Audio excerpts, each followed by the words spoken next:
Welcome to another Wigtown Wednesday on behalf of the Wigtown Book Festival. I'm Lee Randall, beaming in digitally from my flat in Edinburgh, and tonight I'm in conversation with C.J. Schuler about his newest book, Along the Amber Route, St. Petersburg to Venice, which is published by Sandstone Press. But first, let me do the housekeeping. I'm going to tell you that you're all muted, so use the chat box to pose any questions. Just like any book event, I'll get to some, I won't get to others. We'll put as many to Chris as we possibly can. Also in the chat box is where you'll find a donate button. If you can help throw some pennies, pounds, sorry, my American came through, pounds towards the festival, that will help us put on future events. And also in the chat box, there's going to be a link to the festival's bookshop where you can buy tonight's book. So a little bit about our author. Chris Schuler is a writer, a journalist, and a cultural historian whose specialties include European fiction and translation, travel, and the arts. His earlier books include 3 illustrated histories of cartography and an acclaimed history of the Authors Club of London, which is called Writers, Lovers, Soldiers, Spies. You've probably read some of his journalism in The Independent, The Tablet, The Financial Times, or The New Statesman, to name just a few of the places where he's published. And who better to bring us an absorbing story of a journey than a former staffer for the Rough Guides and a fellow of the Royal Geographical Society. So, following the Amber Route from the Baltic to the Mediterranean, Chris looks at amber's place as a signifier of wealth via all the artifacts that are traded along the route and throughout the world. Now, amber is a petrified resin of trees. I'm sure you all know that, but I'll put it out there again. And that way it links us to our prehistoric past, while the trade route it traveled links us to the more recent and turbulent geopolitics of a region whose parameters have been drawn and redrawn over the centuries, usually at tremendous human cost. It's a really timely book, and it reflects on that violent history, and not least on Chris's own family's experience of persecution and flight. So welcome, Chris. Thank you for being here. Thank you. Really, really lovely to meet you, albeit through the medium of digital technology. As I understand it, this journey, this trip, and this book began really as a family history project. But also with a small piece of amber that your father had from his days in pre-war Germany when he worked as a telephone engineer. That's right, yes. He used to sort of rub it on his sleeve and hold it over an ashtray, because of course everybody smoked in those days. And the ash would sort of shoot up because of the electrostatic charge that he generated. In fact, the Greeks called amber electron, which is the origin of our word electricity. Of course, I didn't know that when I was a kid. And I didn't know that I didn't even know about the existence of the amber route, let alone the fact that there was any particular connection to it. But it was more than 10 years ago now. I decided to visit the city of Wrocław in Poland, because that was where my father was born, back when it was a part of Germany and known as Breslau. I had read a superb history of the city by Norman Davis and Roger Morehouse called Microcosm, which came out around about the turn of the millennium, which traced the history of this city, which had changed hands and changed names so many times over the past 1,000 years. And eventually I got to visit the place, and it's got an absolutely stunning main square with it's got this wonderful medieval town hall, which is sort of kind of classic German sort of gingerbread architecture, all sort of red brick and cream stucco and gables and pinnacles and statues everywhere, which fortunately came through the war relatively unscathed. Unfortunately, the rest of the square didn't, and what you see today is largely a reconstruction.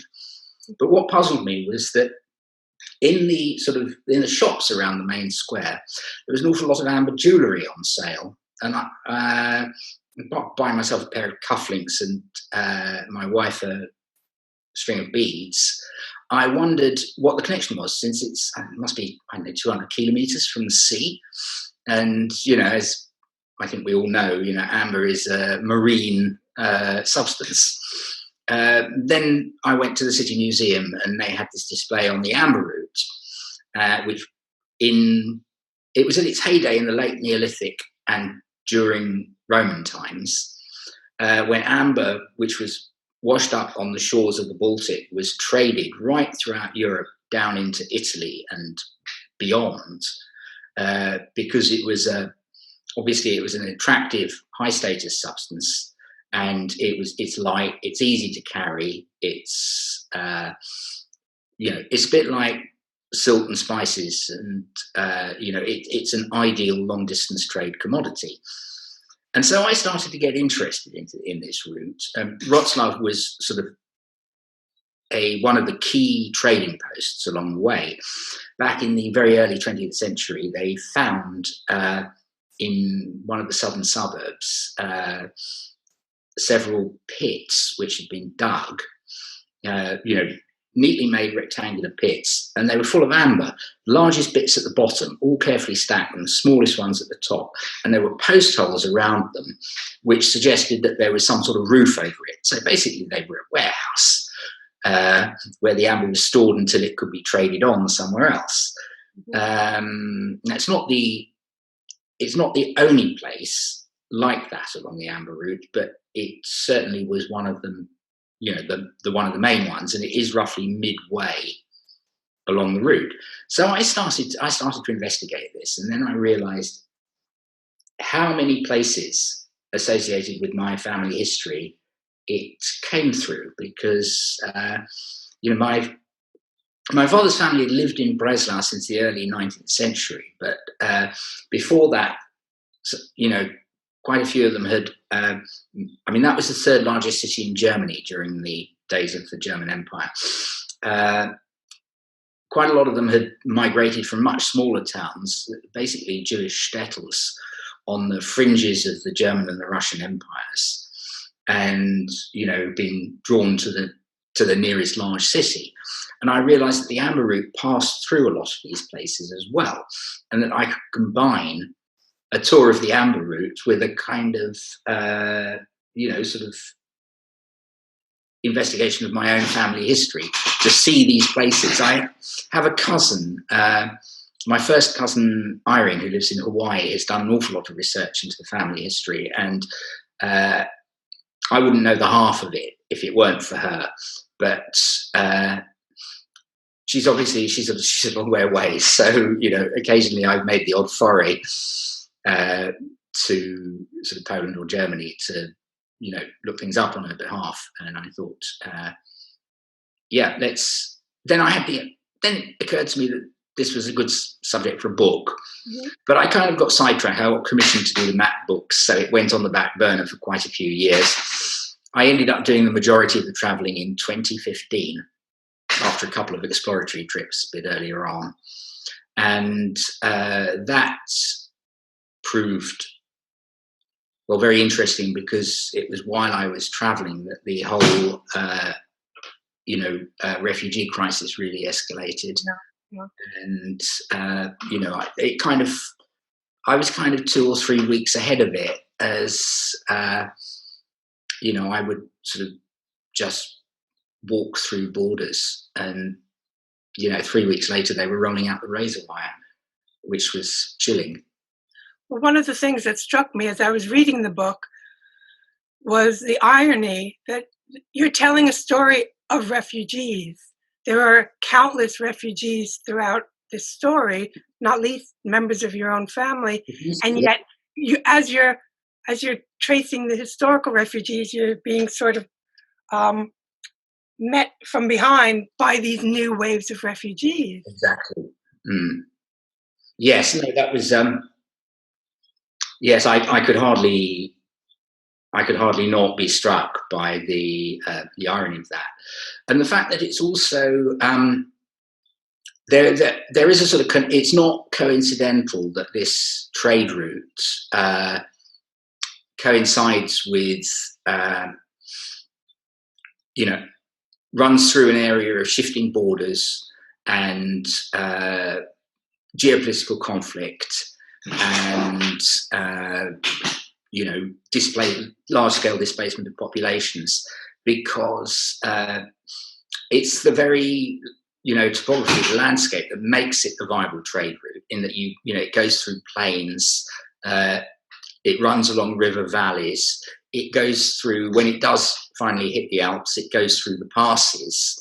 And it was through there's the Roman road running down through the Julian Alps in Slovenia to the head of the Adriatic. That was the route followed by the Amber route. It was also the route followed by Attila the Hun. So there's what makes it a trade route also makes it a very handy route for armies. And well, we'll circle back to some of these things. Just quickly, you started at the top in the Baltic, St. Petersburg, and went to Venice. Did you go north to south because that's the route of the trade, or was that just a personal preference? I went north to south because that's the route that the Amber took, because the Amber originates in the Baltic, and obviously I wanted to start at the origin of the stuff. Mm-hmm. And I hoped to find some myself fairly early in my travels. It took me a bit longer than I'd hoped for or expected. Well, you have a few pieces, don't you? I do, yes. I mean, some kind people gave to me, and I've got some here. I mean, this is a typical flake of amber that you would find on a beach in the southeast Baltic. It's orange, it's semi-transparent, it's quite pretty looking. Mm-hmm. But there are other sorts of amber that it comes in a whole variety of colours, which have been very skillfully exploited by craftsmen over the centuries. This is a sort of rather darker and rougher piece, probably more representative of the sort of raw amber you get. But then you also get white and grey amber.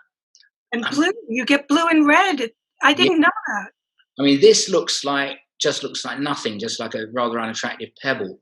But once polished, it comes up looking like that. Wow. Yeah. Rather more attractive, but still, not what you immediately think amber looked like. It's opaque rather than transparent, and it's sort of grey and yellow rather than orange. But yes, there's this whole variety, and in the artifacts that were made from it, particularly during the Renaissance and after, those characteristics were skillfully exploited. In the Amber Room at Tsarskoye Selo outside the Catherine Palace outside St. Petersburg, the sort of the opaque yellow amber is used as a sort of kind of frame around panels of clear orange amber. And also in the incredible caskets and sort of religious artifacts, monstrances and so on, made by the Guild of Amber Craftsmen in Gdansk in the 16th and 17th centuries. So I said that it's petrified tree sap, which it is, but you also referred to it as marine substance. And we all think of amber, famously as washing up. But this is a two-part question. A, where does it wash up from? If it's a tree, how does it get in the water? I know I sound like a moron, sorry. And B, you also talk about amber mining. Yes. Well, the thing is that it's the resin came from coniferous forests in what is now northern Scandinavia about 40 to 50 million years ago. There might have been some kind of climate change event that caused the trees to weep such a large quantity of amber of resin, because trees normally give off resin when they are threatened or damaged in some way. It was carried downstream by rivers and so forth. It gathered under what then became the Baltic. Only the Baltic Sea was created over it as the ice sheets melted. and it also extends not just, I mean, there's a layer of it under the Baltic, which is sort of broken up by the waves and washed ashore, but it also extends under the coast, and at a place called Yantai in the Russian Kaliningrad region, which is this weird region cut off from the rest of the Russian Federation by Poland and Lithuania. Yeah. There is an open cast mine. It's absolutely huge. If people really want to see what it looks like, there's a picture of it on my Instagram feed. It's enormous. It's like this vast lunar landscape. You stand on a ridge overlooking it, and these big mechanical diggers look like dinky toys at the bottom. And that's where 90% of the world's amber comes from. So it's a completely industrialized process. It was started by the Germans in the 19th century and continued by the Russians after they conquered the area in 1945. But it also, now some amber, which totally doesn't relate to the story, comes from the Caribbean, doesn't it? It does, yes, particularly Dominican Republic, and it's also found in Myanmar, Southeast Asia. Yeah. It's interesting because it's chemically distinct. It's a substance produced in much the same way, but originates from different species of trees, and it can be distinguished, by its molecular structure. And the Baltic is by far the largest source of amber. It's certainly not the only one in the world. The Etruscans were using amber from, now I can't remember if it was Sicily or Sardinia. And when it ran out, they started importing it from the Baltic. Yeah. So apart from your cousin's research, what kind of family information did you have? Were there particular things you wanted to specifically find out about, or was there a particular family member whose story especially intrigued you that you wanted to go and see for yourself firsthand? Well, I did want to find out, the whole thing intrigued me, obviously. I did want to find out a bit more about my great-grandfather. And I did have because my grandfather wrote a brief memoir in which he recalled his father in his childhood. He lived and worked in a town called Berent, which is a little way to the west of Gdansk, and is now called Kościerzyna because it's in Poland. But it then was part of Germany, and he actually published a town newspaper. Mm-hmm. I had no idea about this when I went into the newspaper industry myself. So, it was quite a surprise to discover that, yes, I had printer's ink in my veins all along. Yeah. So I went to the archive in Gdansk, and I found copies of his newspaper. I found the synagogue records with his contributions, and I found the Prussians with stereotypical efficiency did a census every 5 years. So I found a whole run of censuses that showed him moving nearer and nearer to the centre of Berent, and finally ending up living on the main square as his family grew, and as his sort of kind of position in the community grew as well. Yeah. I think he eventually was on the town council. So that was utterly fascinating. And then, interestingly enough, the bus station is just over the road from the National Archive in Gdansk. So I literally walked out the archive and hopped on a bus to Kościerzyna. And actually checked out the buildings in which he lived. So that was quite something. That must have been amazing. Really, to be that close to your ancestors. Yes, obviously the social composition of the town has altered completely. It was part of Germany that was actually awarded to Poland after the First World War. And all the Germans left, as did most of the Jews. And,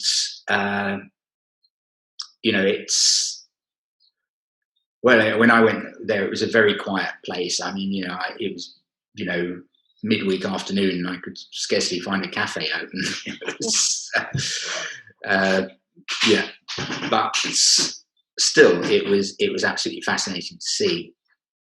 One of the things that struck me, because you spoke about the fluidity of borders and how, places that were one country one year were another country another year. So as you moved along, you kept encountering these little pockets of ethnicity, which I found really fascinating. So in Estonia, you found Swedes. You found Russians who were sort of adrift in Latvia and Estonia.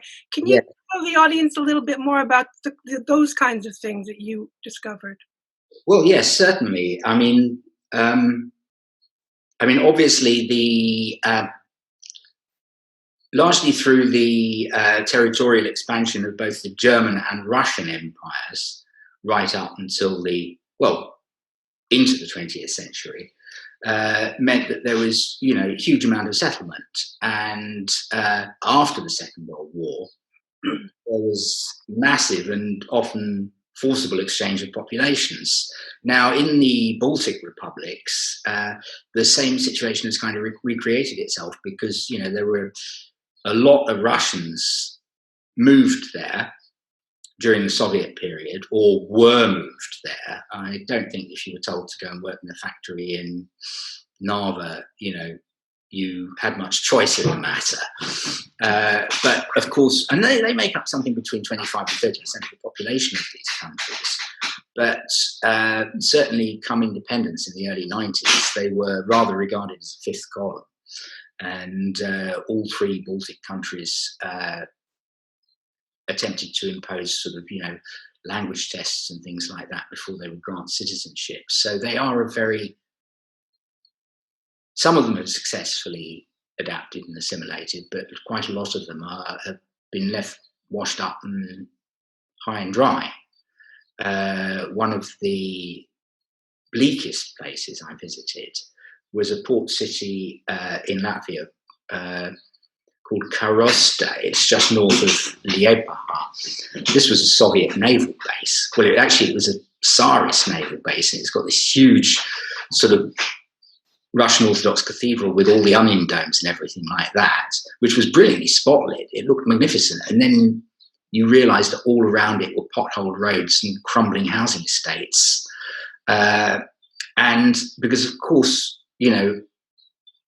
after the Soviets left, there were no jobs for anybody. These were people who worked servicing the Russian Navy. Once they were gone, they were just utterly stranded. And this pattern has been reproduced all over that sort of part of Europe and down through the centuries, as people came in, riding on the crest of an expanding empire and were left high and dry as the tide receded. And I was talking about changing borders.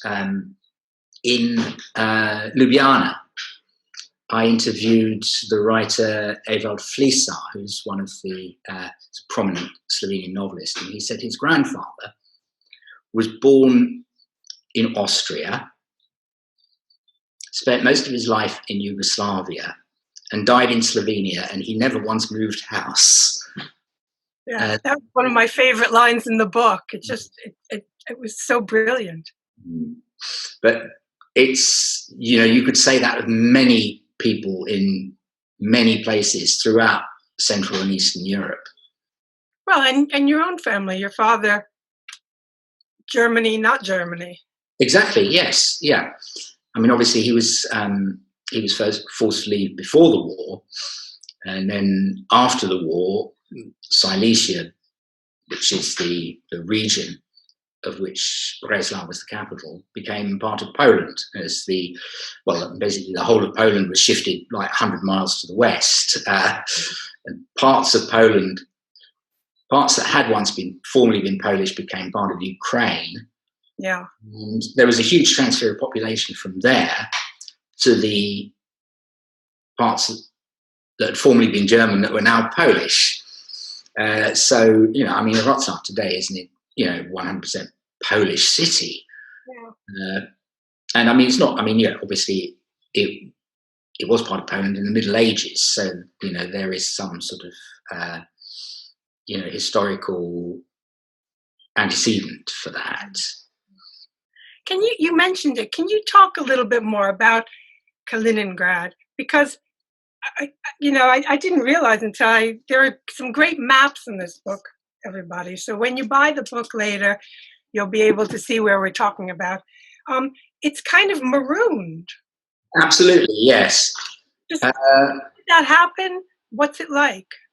Kaliningrad is, can you see that? The glare is a bit much. We can't, you need to maybe hold it back. Yeah. That better? Yeah. Kaliningrad is there. Basically, it was part of Germany, or it was part of Prussia, more accurately, and then became part of the German Empire. It was part of East Prussia.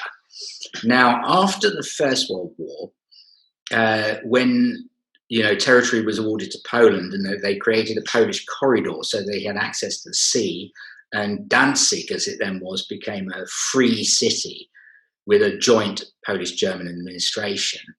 The East Prussia was cut off from the rest of Germany. Now, at the end of the Second World War, very end of the Second World War, it was conquered by the Red Army. The Russians basically sliced it in two. The southern part of East Prussia was annexed to Poland, and the northern part was annexed to the Soviet Union. Now, while the Soviet Union was in existence, while Lithuania, Belarus and so on were Soviet socialist republics, it was very much a part of the Soviet Union. But once they became independent, it was cut off from the rest of Russia. The capital city is Kaliningrad, but so is the region, and it's about the size of Northern Ireland. I've driven right across it and into Lithuania, and there are a lot of smaller towns besides Kaliningrad city. It's not as, although I don't think you could say it was as depressed as some Russian cities.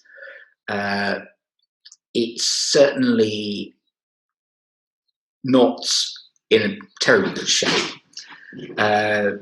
There's one of the interesting things is that it still feels very communist because apart from anything else, the names. Because whereas St. Petersburg has gone back to being called St. Petersburg, and rather than Leningrad, and because street names have gone back to what they were before 1917, they couldn't do that in Kaliningrad because they'd, the old names were all German, and they certainly didn't want, to go back to calling it Kaiser Wilhelmstrasse or whatever, or even Hermann Goering Platz as it was briefly before. So it still preserves all these very Soviet names like Ploshad Mira, and I think there is even an Ulica Lenina there still. And yes, it's dominated by this hideous concrete tower, which is on the highest point of the city. It used to be occupied by the castle that had been built by the Teutonic Knights that dominated the town, was destroyed in the bombing raids at the end of the war, and what was left of it was dynamited by the Soviets and replaced with this what was supposed to be the House of the People. The people call it the Monster because the builders didn't take into account the fact that the hillside was riddled with tunnels, and it began to subside before it was ever finished, and it's never been occupied. So it's just this great tragic lump of rotting concrete surrounded by dead fountains and sort of paving, vast areas of paving with weeds growing up between them. It's ghastly, and sad as well, deeply sad. Kind of monument to a failed ideology. Then again, the cathedral, which was damaged in the war, and which again is medieval German gingerbread style, badly damaged in the war, and narrowly escaped destruction by the Soviets, probably only because Immanuel Kant is buried there, and they regard him as he was a hero to the Soviets. And since the end of the Cold War, it's actually been elaborately restored with German money. But yes, it's an odd, rackety sort of place, which certainly, the inhabitants I spoke to felt neglected by Moscow and Petersburg, yet at the same time, they were unable to sort of take any initiative themselves because everything had to go through Moscow to get permission. Sure. And so, yeah, they do feel isolated and rather hung out to dry, frankly. The small towns and villages, although Kaliningrad city is a busy place, sort of, big, gritty town, and there are sort of, there is a lot of business taking place. The smaller towns and villages are just crumbling away. So yeah, it's a strange place. And I mean, it's odd that its isolation sort of echoes the isolation of East Prussia between the First and Second World Wars. Yeah. Well, you mentioned Immanuel Kant. In addition to all the world, the military leaders and the dictators and the kings and queens, this book brings up so many names like Copernicus and Thomas Mann and Mozart and Freud and Joseph Roth. And as I was reading your book, I was struck anew by what a cultural debt we owe this part of the world. Oh, absolutely, yes. That one of your goals was to remind us then all these people, all these touchstones come from here. Well, I don't think it was so much a conscious goal as just sort of unavoidable, really. I mean, you could hardly walk around Vienna without sort of bumping into, echoes of sort of Mahler and Freud and so on. And I mean, of course, it even turned out that there was a family connection with Freud in that Berta Pappenheim, who was a very distinguished and highly respected feminist and social reformer in the 20s and 30s, and a bit earlier as well, it had actually been the patient of Marcel Breuer, who reported back to Freud, known as Anna O. And when this came out in Ernest Jones's biography in the 50s, there was sort of a certain amount of outrage that had been revealed because, that this revered figure should have been this, rather neurotic young woman.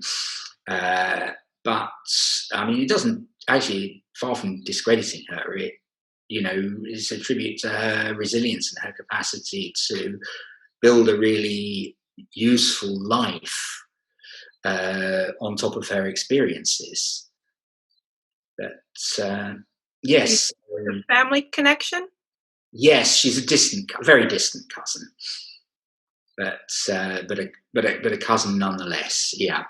Am I misremembering this, or is there not a distant family relationship to Kim Philby? Yes. My ears pricked up when I read that. Was it not? That's not even so distant. Now, my great uncle was a man called Georg Honigmann, and he was a communist journalist in between the wars. After the war, naturally he settled in East Germany, and he married, a fellow activist called Litzy Coleman. Now, Litzy Coleman had been married before. Mm-hmm. Her first husband was Kim Philby. They met in Vienna in the early 30s when, Dollfuss's troops were storming the workers' settlements in, Floridsdorf, yeah. And, their daughter only discovered that her mother had been married to a famous spy when he defected, and their home was besieged by British journalists. Yes, that's the connection. Yeah. So as you traveled all across all these different borders, moving sometimes in the course of a day from one country to another, back to the one you started in, where was the biggest contrast? Where was the moment? And you write about some of them in the book, where you go from a place where conditions are a bit stark to you're across the border, you're in another country, things are a lot more glamorous. What kinds of contrasts did you come across? Well, certainly passing from Kaliningrad, in and out of Kaliningrad into sort of, say, Poland or Lithuania, the contrast is very stark there. I mean, I think I particularly had to return a hired car in. This is not actually in the book because it was a kind of side trip that I thought just got in the way of the narrative. But I had to return the car that I was using in Kaliningrad to the office in Kaunas in Lithuania, and just coming from certainly even the easternmost portions of the Kaliningrad exclave into the second city of Lithuania was, and checking into a sort of Radisson hotel and all the rest of it. The contrast was unbelievable. Where else? I mean, I say in the book how, I crossed from Slovenia into Italy just by sort of walking down an ordinary street, and there's just a sign, flag on it. But, there's no border guard, there's no checkpoint, there's absolutely nothing. But it's partly because the border town on the Slovenian side is Nova Gorica, was built by the Yugoslavs to house people displaced from what had become Italian territory.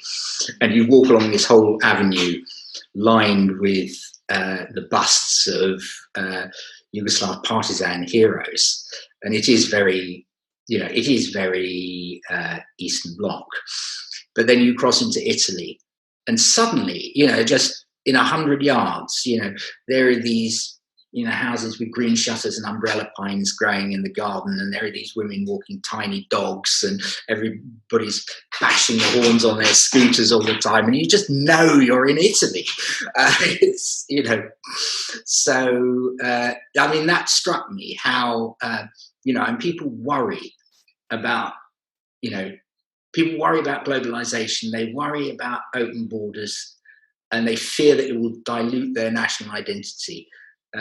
In my experience, that's not true. It certainly wasn't there. That was, you just walk up a street from one country to another, and you never doubt for a moment which country you were in. Was there one place on your trip that was most emblematic of the kinds of political struggles that tore through Europe and tore people's lives apart? Was there one city or village or place in particular where you just went, this is like the microcosm of the whole thing? Well, I'm not sure really, because in a way that you could have said that of so many places I passed through, but possibly rather than any big place, some of the smaller Polish towns. Went to one called Kępno, which when it was part of Germany was Kempen, and it had a large and very thriving Jewish community. The main square is enormous, and prior to the Shoah, it would have been packed with traders and shoppers, and it was dead now. There were like a few people scuttling around, in the lee of the buildings, not stepping out into the centre of the square at all. The main square had been restored when I went there, all fresh paint and stucco. But once you stepped off the main square into the streets behind, they were, crumbling and decaying. And, it was really, I really got the feeling that the Holocaust didn't only, murder the Jewish population, it killed the town. Yeah. It was a shell of a place. And sadly, I could, I wasn't the only time I had that feeling. Well, what about the place where your father was from? Was that not a emblematic place for seeing history writ large? It's certainly an emblematic place for seeing history. Obviously, it's a big, busy city, and and certainly thriving today, as it was, when it was part of Germany. And it does remember its history. I think since the end of communism, there has been more of a sense of reconciliation, and things that weren't spoken about, people now do acknowledge. Even in Kaliningrad, some of the locals now call it König, after Königsberg, which was its German name, and they do cash in on the German heritage. You can get postcards of the old city and things like that. So yeah, there's a bit less denial now than I think there used to be. Yeah. But no, Wrocław, even if you don't have a historical connection to it, or are particularly interested in its German past, it's a great city to visit. A lot of, still, a respectable amount of architecture has survived, and quite a bit more has been, carefully restored. And well, in fact, I want to quote something, because you say in the book that you surprised yourself how much you wrote about architecture. Yes. I want to read you your own words. Okay. When we build, we make and remake our environment in accordance with our worldview. And when conservators repair a ruin, they preserve those features that represent the historical period they consider most authentic, or reinforce a sense of national identity, and remove or obscure those that do not. Now, to me, I know you said you made this trip a few years ago, but this feels so timely with what's going on right now, where we're pulling down statues and talking about changing flags in America and changing the names of sports teams. And when you were in Gdansk, especially, you noticed how the destruction of historical monuments and buildings have been used to rewrite the story. And I just wondered if I could draw you out and get you to talk a little bit about this and comment on it. Yes, I think inevitably architecture, arts, public monuments are ideological. They are,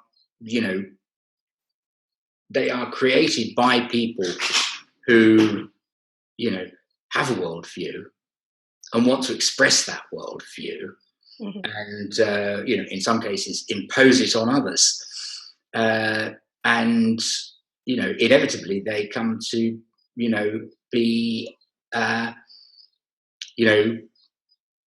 they can come to be controversial. The question is, well,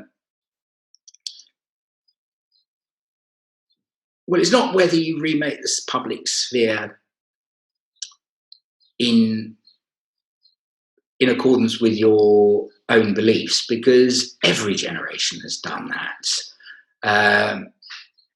And it would be, it would be odd to, it would be odd to, insist on the preservations of statues glorifying people who we now consider to be monsters. I mean, probably at the same time, you don't want to erase history. I think the thing to do is to put them into a museum where they can be contextualized as an artifact of their time that says something about what people believed at the time. But I wouldn't support keeping them in a prominent public place in a way that that glorified somebody that we don't deserves to be glorified. Yes, I mean, I think certainly with the architectural and archaeological record, it's more complex. I mean, one of the places I visited that I talk about in the book is Biskupin, which is a prehistoric site in Poland. It was discovered in the 30s by Polish archaeologists. It's actually the subject of a novel by Anne Michaels called Fugitive Pieces, or a setting for it. The Polish archaeologists sort of excavated it. It's one of those timber settlements that's been preserved because it's in a lake and in anaerobic conditions. They saw it as the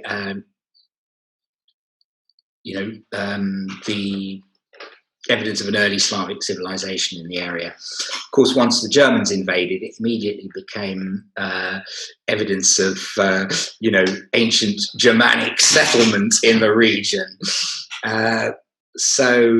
Yes, everybody kind of wants to interpret the evidence in a way that justifies their own political claims. Yeah. Okay, I'm going to lighten the mood just a little. I'm sure loads of people listening, none of whom have asked questions yet. So remember, that's what the chat box is there, everybody in the audience. The Amber Room. The Amber Room is one of those things that not only captures the imagination because it's, depending on your taste, it's a thing of beauty that's been recreated, but it's also a mysterious thing because what we have now is not the original. It was lost. Yes. Yeah. Can you tell a little? I mean, it's in the book, but not everybody listening will have. Can you talk about it? It is deeply. It's deeply ironic because the thing was originally created in Germany for on the orders of the King of Prussia, but it was never installed. It was due to various sort of disputes among the artisans creating it. It ended up in a cellar. And then when Peter the Great came to visit, he was offered it as a gift, and it was transported by wagon train all the way to his new city of St. Petersburg. They opened it up and, it was a shambles. There was no instruction. It was like, everybody's worst flat pack experience. There was no instructions, no Allen key, bits were missing. So it all went down into a cellar again. And it's only much later that the Empress Elizabeth decided to set it up. I think she originally put it up in the Winter Palace, and then she moved it to the Catherine Palace. Each time it was moved, it was sort of kind of enlarged, and usually just by slotting in mirrors and sort of trompe l'oeil painting. And then Catherine the Great decided to revamp it entirely and ordered a whole load of new amber. But then during the Second World War, most of the treasures of the palace were transported to Siberia to keep them out of German hands, but they didn't think they could move the room, so they covered it in false walls. But unfortunately, the Germans weren't fooled, and they transported the whole thing back to Königsberg, where they exhibited it in the castle. Then in the last days of the war, it disappeared, and people have been hunting for it ever since. I think Soviet troops stationed in the castle accidentally started a fire, which that's one theory. The other is that it had all been transported and is hidden in a mine somewhere in Germany. That's another theory. So, as you can imagine, there have been, all sorts of attempts to find it. But in the meantime, this replica has been recreated. It was opened in 2003 to celebrate the 300th anniversary of the founding of the city. And they have carefully replicated the original, even down to the sort of, the artist's sort of signatures in obscure corners of the panels. I Googled it. I was dying of curiosity because I had read about it in the New Yorker years ago. I thought, this would probably be fabulous because, Catherine the Great wasn't one for unfabulous things. And it's quite garish. It's quite over the top. It is over the top, absolutely. Yeah, because it's amber. It's obviously it's a material. It's a kind of semi-precious gemstone that is attractive in in a context of a setting. But to make it the medium in which the entire room is covered is over the top. Of course, it is.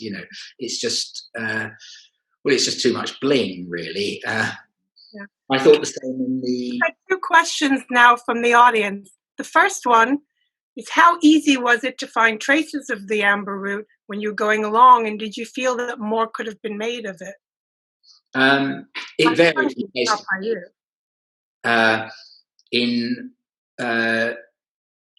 In some areas, it was very well flagged up. Czech Republic and Austria, have signposts, even that cycle routes. Gdansk, there's huge celebration of amber in that city. It's on sale everywhere. There are 2 museums devoted to it. There's a amber song contest held there once a year. But elsewhere, there is remarkably little. Not so much in Hungary. Not so much, really, in Slovenia, although there are some good museum exhibits, but not so much in terms of signposts, along the actual road itself. In places, obviously, from the Baltic to the Danube, it was a sort of, it was a series of, parallel paths. It wasn't a set road, but from the Danube down to Aquileia on the Adriatic, there was a solid Roman road with paving for a lot of its length. And bits of it still survive. Not most of it, but, you do find bits of it here and there along the way. Yeah. You can actually say, I'm standing on the Amber Road. You visited quite a few. In several places you went to the Amber Museum. Even in Kaliningrad, there's an Amber Museum, right? Absolutely. Yeah. So how, on a 5, 6, 10? How many did you wind up in? Well, there's the one in Kaliningrad. There's a Palanga in Lithuania, which is a fantastic place. It's in this sort of beautiful 19th century villa surrounded by parkland that will be, attractive in its own right. But it's got, so much, both naturally occurring amber and artifacts. As I said, in Gdansk, there are 2.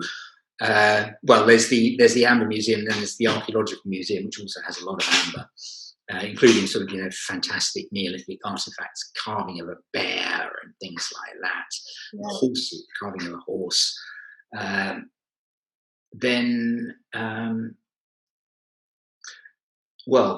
The Aquileia, it's not exclusively devoted to amber. Aquileia was a very important Roman city. It's now, in fact, the Roman ruins are far more extensive than the current town. But the museum there is devoted to, obviously, the Roman city as a whole. But it was it was where the amber that had come from the Baltic was crafted into jewellery. And some of it went back up the amber route. There was a sort of south-north trade as well, in that the raw material came south, and some of the finished artifacts went north. And so there's, as I said, obviously the museum is devoted to the town in general, but there's a huge section just on the amber that was produced there, obviously. Beautiful things.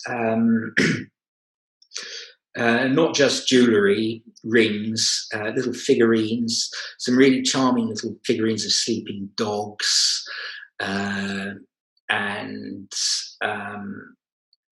there's a lot of, even things that must be grave goods, because there are spindle whorls, which, I mean, wouldn't have worked because they need to be made of stone or something heavy. And amber's too light, so they were obviously intended as either as ornaments or as grave goods. And of course, even miniature replicas of oil lamps, which again wouldn't work because amber's inflammable. So they were clearly, they were. Well, the archaeologists think they were probably intended as grave goods. Put it that way, they don't really know for certain. But all these fabulous things. Okay, and final question again from the audience. Why was Venice the end of the route? Was it a manufacturing or an artistic center for amber products? Well, I have to come clean here and say that Venice, well, ironically, St. Petersburg and Venice, neither city actually existed during the heyday of the amber route, which was during the Iron Age in the Roman Empire. But they've been designated as its ends by, various sort of cultural and touristic organisations, probably because they're big, sexy cities.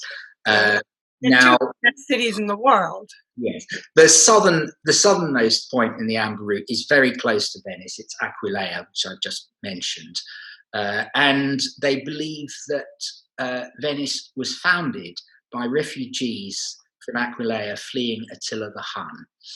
And we certainly know that Aquileia, in addition to having an amber industry, also had a glass industry. And of course, their glass blowers are believed to have moved to Murano in the Venetian lagoon, where it's very famous for its glassware. So that's the connection with Venice. Although I haven't even got onto the Teutonic Knights yet, who controlled the amber route in the Middle Ages, but they had their headquarters in Venice for a while as well after they were kicked out of Asia. Yeah, that part of the book is also listen, as we're wrapping up, I'll remind everyone there's a link in the chat box where you can buy this book. It is fascinating. I tore through it over the weekend. Absolutely fascinated. The Knights is another fascinating story. There's also a button where you can donate to Wigtown Book Festival, and it really just leaves me to thank two lots of people. The large lot of people, all of you came to listen, and you especially, Chris, for coming and sharing your expertise and talking about your book with us. So this is normally when I ask the audience to applaud, so I'm just going to do the applause. Thank you very, very much, and thank you all for coming. Oh, look, we're getting some applause emojis. I didn't even know they existed.